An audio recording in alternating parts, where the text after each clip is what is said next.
If you saw a video of a white South African asking President Cyril Ramaphosa, Herman Mashaba, or Mmusi Maimane to sing and dance for them in front of cameras, and they actually did it, what do you expect the majority of comments would be? Oh, sellout. He's bought. He's a slave. Puppet of the white monopoly capital. Yet a white man asks former President Jacob Zuma to sing and dance for the cameras in a room full of white people, and President Jacob Zuma does that, and the MK party calls it Politics 101, strategic moves. Yeah, ne? Welcome to Citizen Concerned, where we remind you to beware of the comrades. I'm Katlego and would appreciate it if you subscribed, liked, and shared this video. If perhaps you can, we're going for lunch now, and maybe you can perform something for the cameras, Mr. President. Like, you are well known for a lot of songs and a lot of dance, but it is a request, Mr. President, if you are happy to, I will hand the microphone back to you.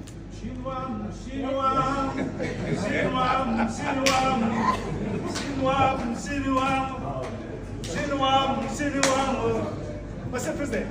We are not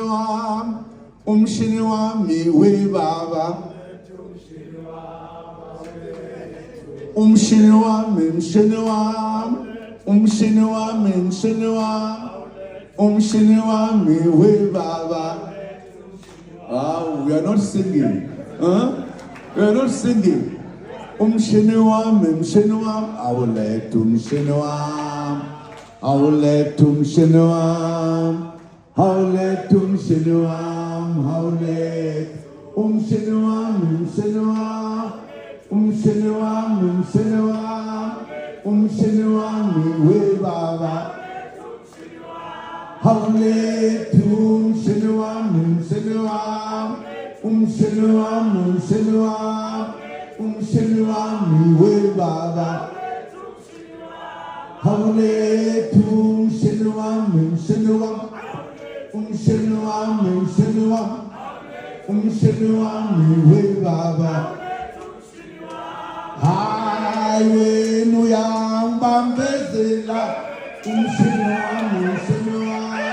Imagine if you were watching your favorite game, maybe soccer, tennis, chess, basketball, golf, or netball.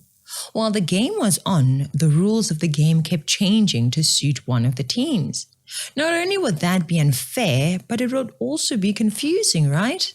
Yet in the game of politics, it seems the rules and standards keep changing to suit certain political parties, and those who support those parties have statements that justify the constant change in rules and standards.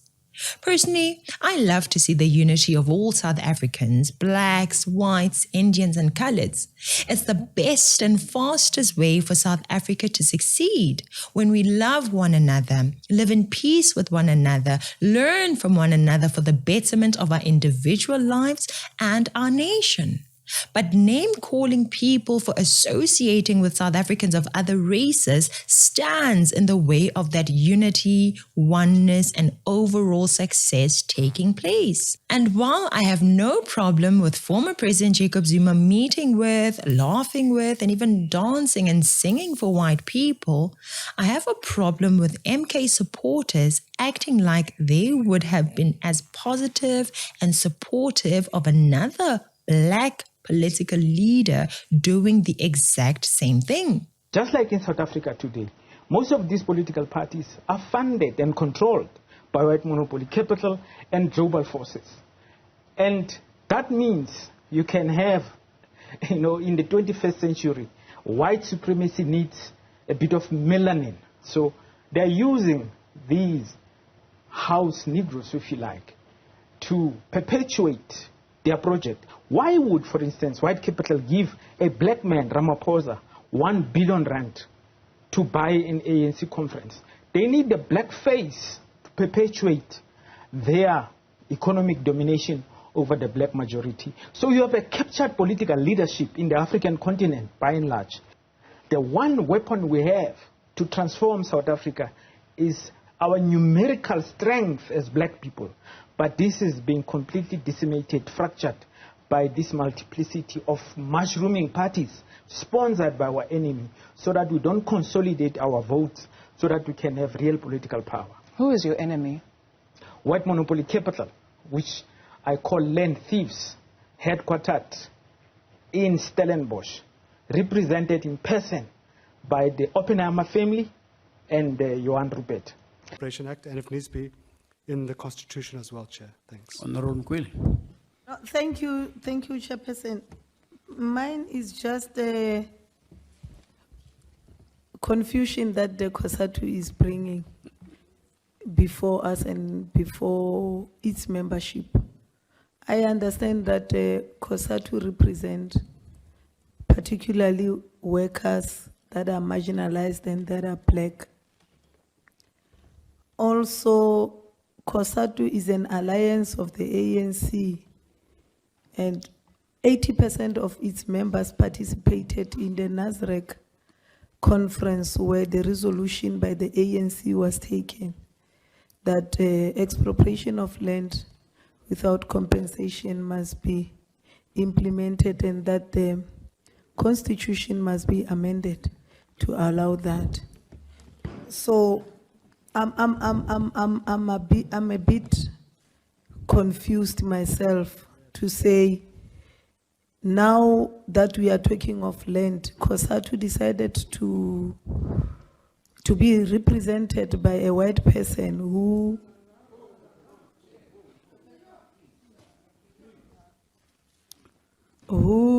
happens to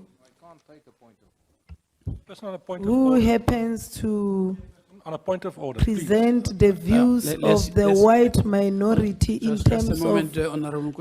A lesson from this is to stop labeling people whenever they make a choice to associate with, work with, partner with people of other races. The same way you're okay with Jacob Zuma doing it is the same way you should be okay with Cyril Ramaphosa, Herman Mashaba, Mmusi Maimane, and any other black politician who associate with white people. Otherwise, it makes you a hypocrite, guys. Why is Zuma not a sellout when he dances and sings for white people? Why are Julius Malema or Floyd Shivambu not sellouts when a white person funded their party? Marking the 10-year existence of the Economic Freedom Fighters, EFF leader Julius Malema reflected on how the party was able to contest elections. Seated here, it's a man called Adriano Mazzotti, and more said, I'll ask them to stand up, because these are the two and part of their partners who have given us money on the day we were launching the EFF.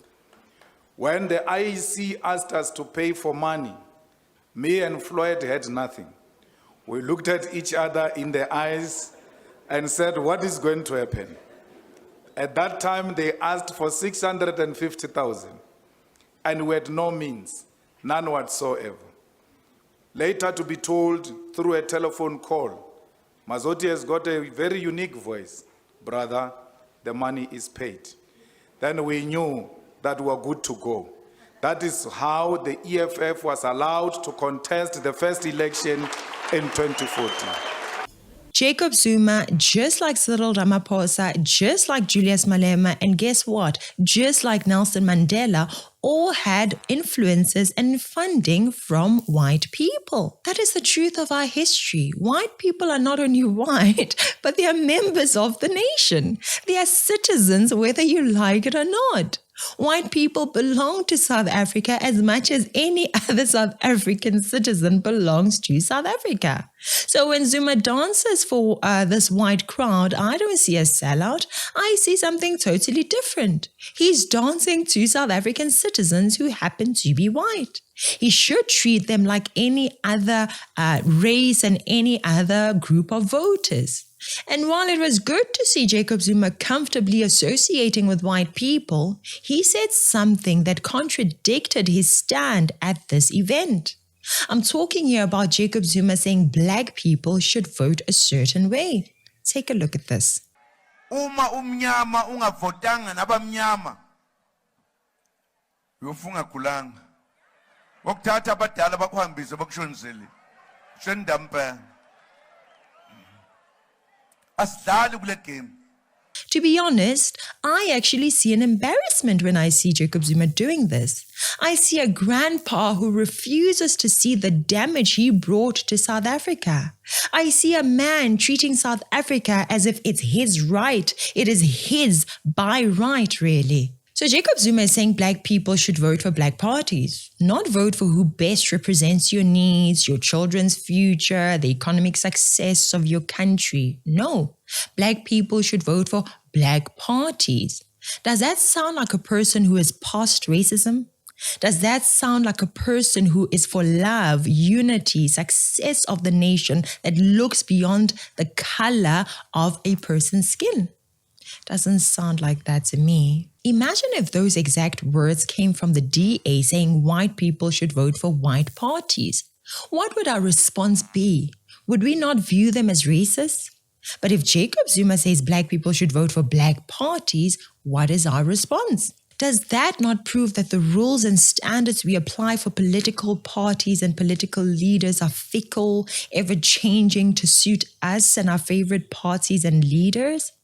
That is not a mature and sensible way to go about life and politics, South Africa. What is good for Umkhonto weSizwe, ANC or EFF should be good for Action SA, Freedom Front Plus, UIM, UDM, DA, BOSA, Patriotic Alliance, and all other parties. We should have one set of rules and standards applicable to all parties and all leaders. The MK leader went on to say this.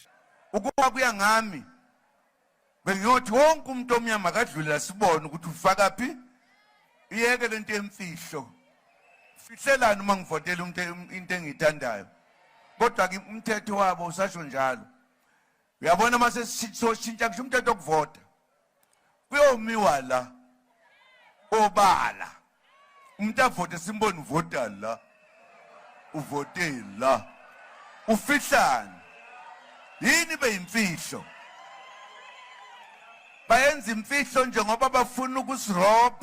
Does anyone else sense an ambition of trying to victimize people based on their votes there? Whatever happened to free and fair elections? How dare you seek to remove the right for citizens to have their votes as their own secret? How dare you bring intimidation and fear to this right to vote for whoever I want, a right that many people fought and died for me to have? This is a man who wants to intimidate black people. He wants us to name and shame those that do not vote for black parties. Why should a person simply vote for a party because of the race of the members or leaders of that party? Guys, do you see what we mean when we say this dinosaur is too old and too uneducated to be allowed anywhere near political power? What kind of man is this? If you're not happy about ANC or MK or EFF, you can never change and vote for DA or any other party which is predominantly white because Zuma and his comrades will be watching you. They want to see what you voted for. If you wish to announce who you voted for, it's totally up to you. If you don't want, it is totally up to you too. Sawushintsha nalomthetho ngoba thina singabantu aba-honest sifuna iqiniso nje ngesabani ukuvotela usibanibani weqembu elithile ngoba ngivotela yena vele ngifihlelani ubugebengu hey sizoyishintsha lemthetho bayoze bajwayele. Then he claims to be an honest person. Wow. Yeah, right. I've asked this question before and I'm going to ask it again. In the 9 years of Jacob Zuma being the president of the nation, why did he not speak about the changing of voting laws? Why now? Please do yourself and the rest of South Africa a necessary favor and stay away from people like Jacob Zuma, from political parties like the ANC, EFF, and MK. They are backward and think race has everything to do with politics. They are obviously mistaken. They try to use race in everything they do because that's all they see as a solution. Dividing people on racial grounds. Apartheid and colonialism is all they think of. It's all they learned. And they have failed to learn anything else. Let's better our understanding of politics in South Africa. Let's vote based on policies and previous experience. Thank you so much for watching. Please subscribe if you're still watching without subscribing. Please like and share the video with other concerned citizens of South Africa. I'm Katlego. This is Citizen Concerned, and until next time, beware of the comrades.